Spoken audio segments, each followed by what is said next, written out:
Hai semua, bersama saya Lesilia Runda sebagai moderator anda untuk podcast episod yang kedua. Untuk kali ini saya bersama dengan tetamu istimewa iaitu NYDP MPP Cik Nur Syabimi. Apa khabar Cik Nur Syabimi? Alhamdulillah, terima kasih. Sebelum tu terima kasih kerana menjemput saya. Alhamdulillah, sihat saja. Terima kasih, sama-sama. Dah makan belum? Alhamdulillah dah. Syukur dah makan. Okey. Sebelum kita start kita punya sembang santai untuk hari ini, apa kata Cik Mimi berkongsi latar belakang Cik Mimi sebelum menjadi MPP? Mungkin sebelum ni pernah memegang jawatan lain? Alright, okay. First of all, thank you for the question. Okay, so nama diberi macam yang Saudara Syah tadi, Nur Syabimi Sabdin, merupakan pelajar Fakulti Sains Sukan dan Rekreasi, Diploma semester 4. Dan sekarang ni saya juga menjadi naib yang di-Pertua 2 Majlis Perwakilan Pelajar sesi 21-22. Jadi latar belakang saya sebelum saya menjadi MPP, sudah pasti saya jadi pelajar biasalah. Sebelum ni saya masuk ke alam universiti menjadi pelajar biasa, dan untuk jawatan sebelum saya menjadi Majlis Perwakilan Pelajar, saya merupakan Sekretariat Majlis Perwakilan Pelajar sesi 2020-2021. Jadi di sanalah saya belajar serba sedikit tentang organisation, tentang cara mengurus program dan sebagainya sebelum saya melangkah ke alam MPP. Faham. Jadi dah berapa lama menjadi yang NYDP? Saya dah menjadi sebagai seorang NYDP 2 since 22 bulan 12 tahun 2021. Kenapa saya ingat? Sebab tarikh itu adalah birthday saya. Dan di sana juga saya diumumkan menjadi MVP. Tahniah, happy birthday. Okay, pasti kita tahu kita dari pelajar pergi ke jadi naib YDP, mesti ada cabaran-cabaran yang cabaran-cabaran yang dihadapi oleh Cik Mimi. Mungkin Cik Mimi boleh berkongsi cabaran yang dihadapi. Baiklah, kita bercakap mengenai cabaran. For sure, setiap kehidupan kita memang banyak cabaran. And then paling utama, since kita ni merupakan seorang pelajar, dan dalam masa yang sama kita mempunyai berbagai komitmen. And kita juga seorang pelajar, kita juga seorang perwakilan. Cabaran yang paling besar adalah cara kita membahagi masa dan cara kita membahagi diri kita lah, dekat organisasi, dekat kerja, belajar, rehat dan sebagainya. Betul. So selalunya dengar kalau orang dah pegang jawatan yang tinggi, mesti dia cakap susahlah, penat, banyak kerja perlu buat, atau stres, macam kawan tak faham kawan, disebabkan memegang jawatan yang tinggi dan banyak kerja kan. Okey, contohnya mungkin Cik Mimi boleh kongsi sedikit pasal perbezaan time belajar masa PKP dan time sekarang. Kita kan fasa endemik, iaitu boleh face to face. Mungkin Cik Mimi boleh berkongsi mungkin ada keseronokan bertemu dengan rakan-rakan. Okay, so pengalaman saya merupakan pelajar yang memang first masuk diploma ni dah online. Okay. Dan saya masuk face to face ni pun pada SEM ini dan fasa 2. Jadi memang banyaklah kiranya kisah suka duka lah sepanjang online dan sepanjang face to face. Kalau kita cerita pasal online, sudah pasti memang pembagian masa dia lagi. Tadi kita kalau dekat kampus, student and perwakilan. Apabila kita dekat rumah, kita adalah seorang anak. Jadi kita akan membahagi masa di rumah dengan ibu bapa, keluarga. And then at the same time kita belajar. Semasa online ni rasanya masa kita tidak menentu. Ada kalanya kelas juga akan dibuat sampai larut malam dan kita akan tarik ke assignment juga. Jadi di sana pembahagian masa tu juga sudah kira kucar-kacir lah. Tapi sebenarnya itu bukan penghalang. Rasanya untuk pelajar-pelajar yang lain, janganlah rasa macam kecewa lah kerana menghadapi online tu. Sebenarnya itulah satu rezeki kamu sebab menghadapi online ni. Sebab rasanya insya-Allah lah, semoga tidak apa-apa yang berlaku. Lepas ni kita tidak akan hadapi lagi online. Jadi pengalaman sebanyak online tu memang kita akan ingatlah, yang kita akan bawa ke anak cucu dengan junior-junior kita yang akan datang. Kalau pula pengalaman face to face, since saya budak Fakulti Sains Sukan, kiranya mesti orang tanya macam mana Fakulti Sains Sukan ni belajar online dan face to face, kan? Kalau bersukan time online kot je. Itulah yang kami hadapi. Memang cabaran kalau budak sukan masuk online ni, dia akan bersukan online. Macam mana? Okay, so semasa kami semester 2, kami punya masa tu kami batch saya, kami ada buat satu program wellness fitness. So setiap pagi, setiap petang kami buat kira kami coaching lah, buat fitness test melalui Google Meet. So time tu kami invite semua orang masuk Google Meet. So macam memang best kita dapat buat program, tapi kekurangan dia kita tak dapat audience tu. Macam mana perasaan dia, kan?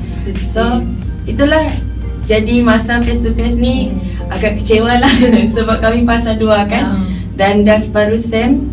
And then memang masa yang kami tinggal kiranya ada berbaki dalam beberapa bulan ni, memang kami penuhi dengan aktiviti kami. Di sana lah yang kami belajar berenang masa semester 2 online atas katil. Macam ni lah. Ya, betul.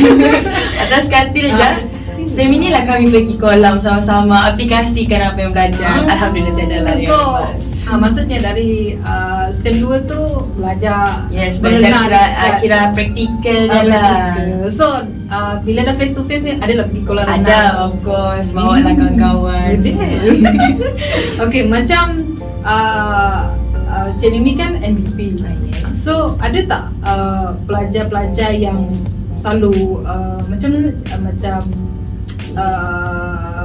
macam mana cakap tu, keluhan diorang, macam bercerita pasal keluhan diorang. Pernah ada tak daripada kalangan pelajar ke kalangan MVP? Mungkin ada. Of course, alright. So sebagai seorang MVP ni, sebenarnya MVP ni merupakan pendekatan kepada pelajar yang lagi dekat, sebab dia ni perantaraan. MVP tengah-tengah student bersama orang atasan. So memang kebanyakan atau kiranya student apa-apa masalah, mereka memang akan cari MVP. And same goes to tipulah kalau sesama MVP tiada cari sama satu lain, kan? Sebab kita orang satu group. So dengan cara perkongsian mereka, dengan perkongsian yang atau keluhan mereka, kami sebagai MVP memang sudah ditanggungjawabkan, diamanahkan untuk menjaga kebajikan pelajar. Di sanalah kami menjaga kebajikan pelajar dengan mendengar luahan hati, tidak dengar luahan hati, tapi mendengar keluhan mereka ke, atau mendengar any komen ke apa. Di sana kami akan menambah baik. Jika macam ada kekurangan from MVP lepas, kami akan menambah baik in this SEM. And kami cuba yang terbaik kalau boleh. Selagi kami mampu, kami akan buat yang terbaik. Faham? Contohnya macam contohlah mungkin UiTM Sarawak ada buat Facebook untuk MVP pelajar. Mungkin dekat situ diorang macam UiTM Student Confessions, macam diorang confess melalui Facebook. Mungkin adakah MVP mengambil kira melalui UiTM Confession and so on. Okay, untuk perkara tu biasanya kami akan tengok the prioritize atau first and foremost is kebajikan pelajar. Jika perkara itu memang dititik beratkan seperti masalah kebajikan pelajar, itulah yang kami akan utamakan. Sebab memang macam yang saya cakap tadi, amanah kami, tanggungjawab kami akan utamakan kebajikan pelajar tu. Kalau yang pasal benda lain, dia tidak akan diabaikan, tapi mungkin akan ditengok balik kenapa, apa punca dia akan jadi macam ni, and try to solve the problem daripada dia akan jadi buruk macam tu. Faham. So macam contohlah, mungkin ada keluhan pada hati ke, jadi cinta, tak ada lah. Tak ada. Mungkin ada kan. Okay, macam kita tahu yang Cik Mimi sebagai MVP mesti pernah berhadapan dengan ramai orang. Tak kisahlah orang tu orang VIP ke, orang biasa ke. Macam mana Cik Mimi mengatasi perasaan gugup? Macam saya ni adalah gugup bila berhadapan dengan Cik Mimi kan? Tapi kita kan ada cara tersendiri mengatasinya. Mungkin Cik Mimi boleh bahagi ataupun berkongsi sedikit lah bagaimana Cik Mimi mengatasi perasaan gugup, nervous apa semualah. Okay, so ni from my side lah, kira cara saya mengatasi perasaan gugup. And sepanjang menjadi MPP, for sure kita akan merapatkan hubungan antara orang atasan, staff-staff dan termasuk juga student. So memang kita akan jumpa dengan pelbagai karena, pelbagai perwatakan yang kita akan jumpa. So cara untuk kita menghalang rasa gugup tu memakan diri, sebenarnya baik untuk kita berasa gugup. Sebab benda tu dia tidak akan membuat kita berasa terlebih selesa. Sebab kalau kita terlebih selesa, dia akan lagi memakan diri berbanding dimakan oleh gugup. So it's okay to be gugup, tapi jangan sampai dia berlebihan. And kalau untuk mengatasi kegugupan tu, kita mesti ada confident jugalah. Confident tu juga penting di dalam diri. Even though memang kalau rasanya saya pun memang ada perasaan gugup. Sekarang pun bersama saudari ada perasaan gugup, tapi insya-Allah dengan kekuatan yang kita ada di dalam diri kita, keyakinan yang kita ada, kita akan dapat atasi kegugupan tu. And rasanya selain itu kita boleh tambah dengan persediaan kita lah. Sebelum kita menghadapi dengan sesuatu orang atau kira orang besar, kita boleh study background dia, apa yang dia buat, apa background dia, apa dia punya jawatan and so on. So di sana kita akan rasa macam bukan selesa, tapi kita dah study, so kita tahu apa yang kita berjumpa orang tu macam mana, siapa dia macam. So kena belajar dululah siapa tetamu kita. Okey, faham. So contoh macam saya pun sebagai pelajar, kalau ODL kita tak lari daripada masalah internet. So apa macam cakap apa macam mana cakap tips untuk mengatasi masalah internet, ataupun mungkin MPP ada melakukan inisiatif macam memberi internet free, contohlah, ini contoh saja, jangan kecam saya ini contoh saja. Mungkin ada bagi internet free dekat student. Macam mana MPP mengatasi masalah internet pelajar lah? Okay, so berkenaan internet pelajar ini kian famous lah since kita study online. Sebab online memang kita fully menggunakan internet. So semasa kita fully online tu memang banyaklah student yang memerlukan internet, di mana tempat dia terpaksa naik ke bukit untuk mendapat capaian. Jadi antara usaha bukan saja MPP tetapi bersama UiTM, kami ada sebelum ni, untuk fasa-fasa sebelum ni kami akan prioritize pelajar-pelajar yang memerlukan internet untuk masuk ke kampus awal. Sebab di kampus memang ada jaringan internet tu tersendiri. Jadi dia boleh belajar lah dekat kampus ni, dia tidak akan ketinggalan. Manakala untuk kebajikan pelajar, kita juga telah menyediakan banyak portal kebajikan pelajar seperti zakat, and then bantuan untuk pelajar-pelajar istimewa atau ada kekurangannya lah.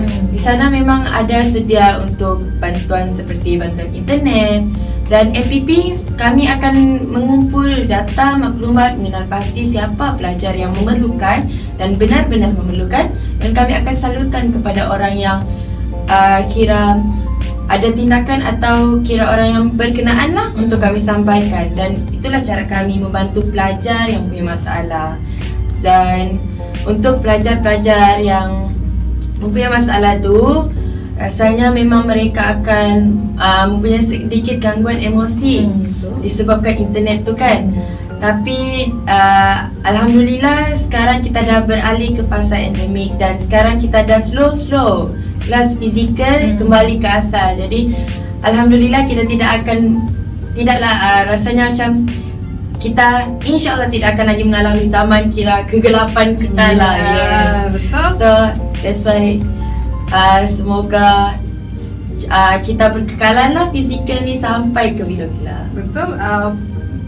Kita mengenai fizikal, macam mana cakap, bersemuka, mesti kita dah start masa yang lebih ni mesti kita akan ada banyak program-program fizikal yang kita buat. Mungkin Cik Mimi boleh berkongsi program apa yang MPP akan lakukan ataupun telah lakukan kepada penonton. Alright, so dekat program yang MPP telah lakukan sekarang ni, untuk mengetahui semualah, MPP sesi kami adalah merupakan MPP fasa peralihan daripada online ke face to face. Jadi untuk fasa tu merupakan kembalinya dari zaman online, zaman kegelapan, kita kembali ke zaman dahulu mana kita buat fizikal. Jadi alhamdulillah MPP juga telah mengadakan beberapa program fizikal kembali ke asal, iaitu yang baru-baru ni program Langgar Meja Gawai Raya yang melibatkan persatuan-persatuan di kampus Samarahan, kampus Samarahan 2 dan MUKA juga mempunyai program tersebut.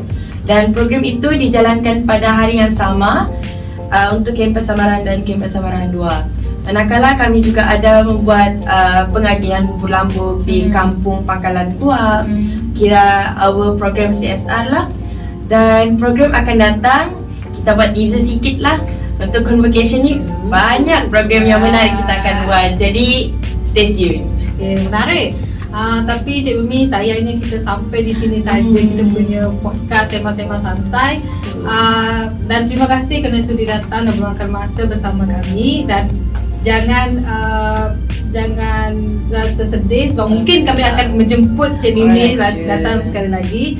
So terima kasih kerana mendengar dan menonton kami untuk podcast hari ini. Dan jika anda suka, sila subscribe dan like. Terima kasih. Bye.